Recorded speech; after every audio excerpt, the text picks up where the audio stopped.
वर्षापासून प्रलंबित असणारा खेड सेसचा 15% परतावा बाधित शेतकऱ्यांना 7 दिवसांमध्ये त्यांचा मोबदला द्यावा, या अनुषंगाने मुख्यमंत्र्यांनी मीटिंग लावून संबंधित विषय मार्गी लावा, या अनुषंगाने हे आंदोलन आज उपोषण आयोजित केलं आहे।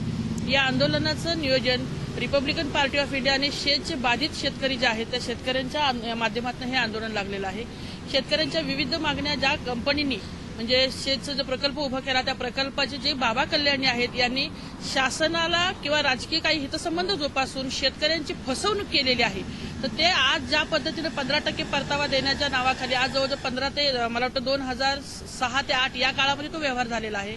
पण आजही त्याच्या बाबतीत कसलीही त्यांची कमिटमेंट त्यांनी पूर्ण केली नाही। शेतकरी या संदर्भात वारंवार आंदोलनं उभी करतायत, वारंवार निवेदनं करतायत, पण अगदी कचऱ्याच्या डब्यामध्ये हे सगळे आंदोलनांनी निवेदनं घालतायत। तरी लोकशाहीचा आवाज चिरडण्यासाठी हा जो प्रयत्न केला जातोय, या प्रयत्नाच्या निषेधार्थ उग्र स्वरूपाचं आंदोलन भविष्य काळामध्ये उभं केलं जाणार नाही, त्याची दखल घ्यावी। दिवाळी आली आणि शेतकरी अतिशय वाईट अवस्थेमध्ये आहे, त्याचा 15% परतावा विकसित भूमीच्या माध्यमातून